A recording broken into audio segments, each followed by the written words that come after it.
Ei pessoal! Vocês já ouviram falar do Padre Cícero, o Padre Inciso, que é praticamente uma lenda viva no Nordeste? Imagina só, um padre baixinho, com cabelo louro e olhos azuis, que virou um verdadeiro super-herói do sertão. Ele enfrentou secas, ajudou os pobres, fez milagres, isso mesmo, milagres, e ainda deu um jeitinho de se meter na política. Hoje, vamos mergulhar na história fascinante desse homem que deixou um legado gigante. Preparem-se para conhecer os segredos, os milagres e até algumas polêmicas do Padre Cícero. Então, segura aí no chapéu de cangaceiro, ajeita a cadeira e vem com a gente nessa viagem pelo tempo e pelo sertão nordestino. Nascido no interior do Ceará, Padre Cícero tem uma história fascinante. Do lado do pai, ele tem raízes portuguesas. Seu pai, Joaquim Romão Batista, era filho de Romão José Batista e Angélica Romana Batista. Seus ancestrais incluem Francisca Pereira de Oliveira e o português Antônio José Batista e Melo, além de ser bisneto de José Pereira Lima Aço, também de Portugal. Sua mãe, Joaquina Ferreira Gastão, que mais tarde mudou seu nome para Joaquina Vicência Romana, era carinhosamente chamada de Dona Aquino. Ela era filha de José Ferreira Gastão, da Bahia, e neta de Manuel Ferreira Gastão e Antônia Maria de Souza, também baianos que se mudaram para o Crato, no Ceará. Aos 6 anos, Padre Cícero começou seus estudos com o professor Rufino de Alcântara Montezuma. Um fato interessante sobre seu avô paterno, Romão José Batista, é que ele foi um dos patriotas de 1822. Em 1830, testemunhou a favor de Joaquim Pinto Madeira. Madeira era capitão do exército e líder de uma revolta sertaneja com caráter religioso e conservador. Ele queria abolir a Constituição de 1824 e trazer de volta o antigo regime português, liderado pelo deposto Pedro I.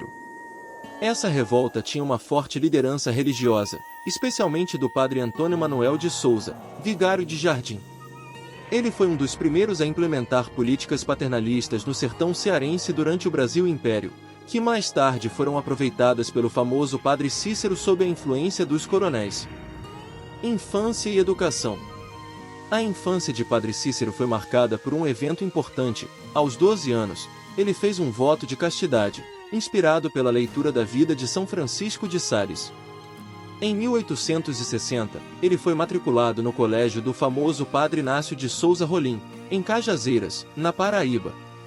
No entanto, sua estadia foi curta, pois em 1862, seu pai faleceu inesperadamente devido à cólera. Essa tragédia obrigou o Padre Cícero a interromper os estudos e voltar para casa para ajudar sua mãe e suas irmãs solteiras. A morte de seu pai, que era um pequeno comerciante no Crato, trouxe sérias dificuldades financeiras para a família.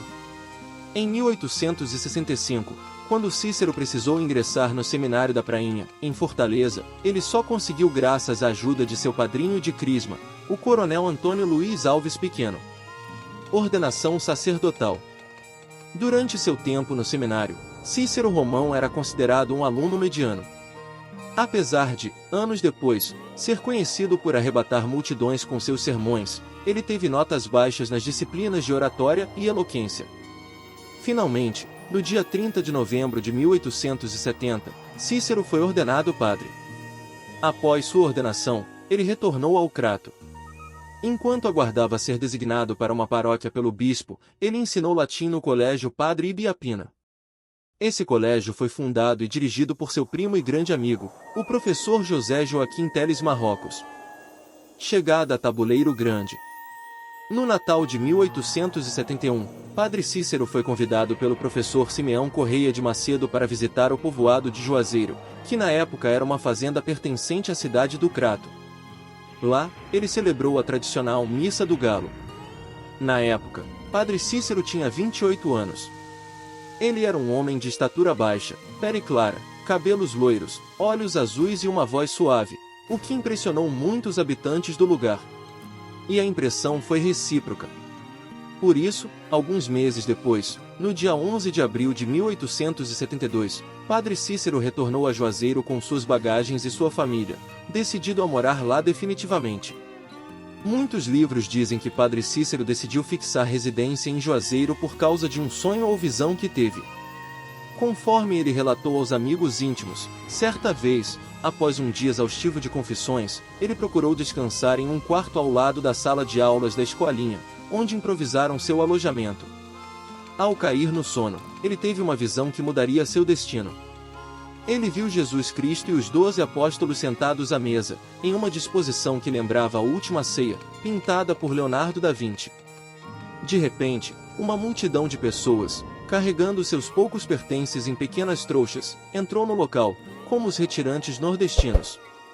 Jesus, olhando para os famintos, expressou sua decepção com a humanidade, mas disse que ainda estava disposto a fazer um último sacrifício para salvar o mundo.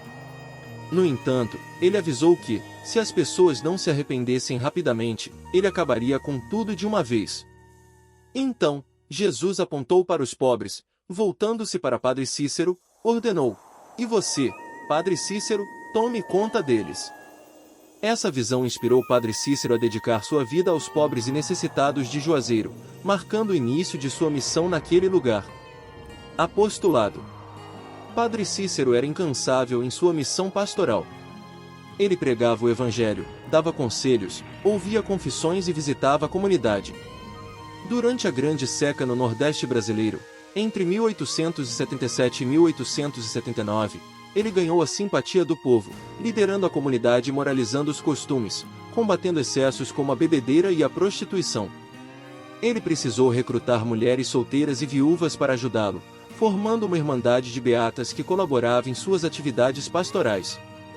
No pequeno povoado de Juazeiro, onde havia um aglomerado de casas de taipa e uma capelinha em honra a Nossa Senhora das Dores, ele se dedicou a melhorar a capela. Com as esmolas dos fiéis, adquiriu várias imagens para ornamentá-la. Com um grande desejo de conquistar o povo para Deus, Padre Cícero realizou um trabalho pastoral intenso, pregando, aconselhando e fazendo visitas domiciliares. Sua dedicação rapidamente conquistou a simpatia dos habitantes, fazendo dele uma figura de liderança na comunidade. Agindo com firmeza, ele também moralizou os costumes locais, combatendo pessoalmente os excessos de bebida e a prostituição. Com a restauração da harmonia, o povoado começou a crescer, atraindo pessoas curiosas para conhecer o novo capelão. Para auxiliar em seu trabalho pastoral, Padre Cícero recrutou mulheres solteiras e homens de boa vontade, entre eles José Lourenço Gomes da Silva, que mais tarde se tornaria líder do Caldeirão de Santa Cruz do Deserto. Alegado milagre.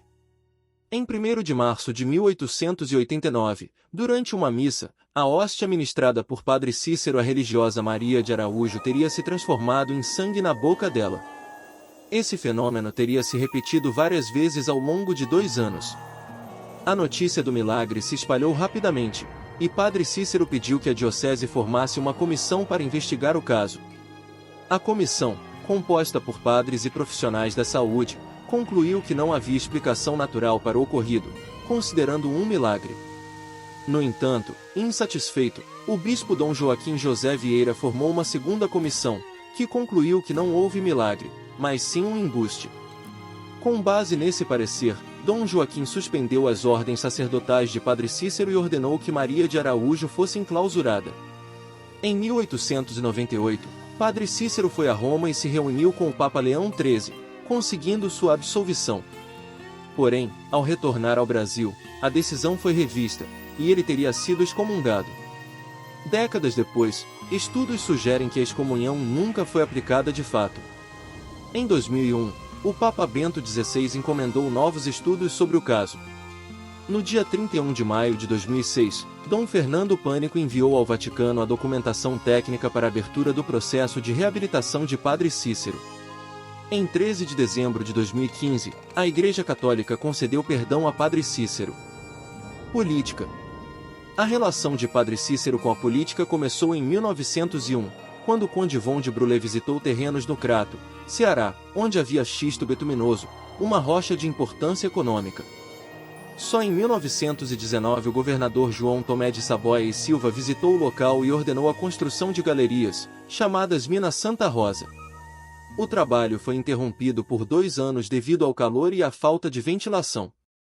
Em 1921, a Inspetoria Federal de Obras contra as Secas financiou uma perfuração, e em 1922, o químico Silvio Frois Abreu relatou que o xisto tinha potencial para produzir óleos lubrificantes e combustíveis. Padre Cícero se filiou ao Partido Republicano Conservador, PRC, e foi o primeiro prefeito de Juazeiro do Norte em 1911, quando o povoado virou cidade. Em 1926, foi eleito deputado federal, mas não assumiu o cargo. Em 4 de outubro de 1911, ele e outros 16 líderes políticos se reuniram em Juazeiro e firmaram um acordo para apoiar o governador Antônio Pinto Nogueira Scioli, chamado de Pacto dos Coronéis, um marco na história do coronelismo no Brasil. Em 1913, foi destituído do cargo pelo governador Marcos Franco Rabelo, mas voltou ao poder em 1914 após a deposição de Rabelo na sedição de Juazeiro. Ele também foi eleito vice-governador do Ceará durante o governo do general Benjamin Liberato Barroso. No final da década de 1920, a influência política de Padre Cícero começou a diminuir, especialmente após a Revolução de 1930. No entanto, sua reputação como santo milagreiro continuou crescendo. Padre Cícero era profundamente anticomunista e justificava sua posição com base na doutrina católica. Em uma entrevista em 1931, ele disse: "O comunismo foi fundado pelo demônio. Lúcifer é o seu nome e a disseminação de sua doutrina é a guerra do diabo contra Deus. Conheço o comunismo e sei que é diabólico. É a continuação da guerra dos anjos maus contra o Criador e seus filhos." Ligação com o cangaço. Virgulino Ferreira da Silva, conhecido como Lampião, era devoto de Padre Cícero e respeitava seus conselhos. Eles se encontraram uma única vez, em Juazeiro do Norte, em 1926. Naquele ano, a Coluna Prestes, liderada por Luiz Carlos Prestes, percorria o interior do Brasil desafiando o governo federal.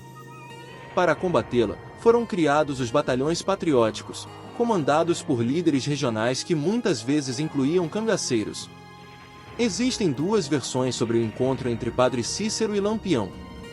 Na primeira, o historiador Billy Jane Stender afirma que o padre convocou Lampião para se juntar ao batalhão patriótico de Juazeiro, oferecendo em troca a anistia de seus crimes e a patente de capitão.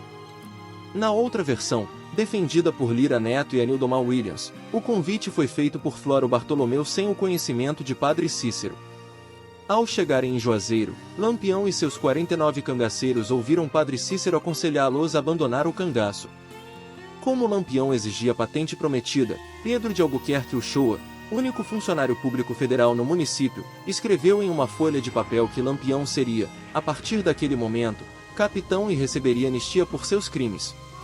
O bando deixou Juazeiro sem enfrentar a Coluna Prestes. Morte. Padre Cícero faleceu em Juazeiro do Norte no dia 20 de julho de 1934, aos 90 anos. Ele foi sepultado na igreja de Nossa Senhora do Perpétuo Socorro, na mesma cidade onde viveu grande parte da sua vida e realizou sua obra. Beatificação.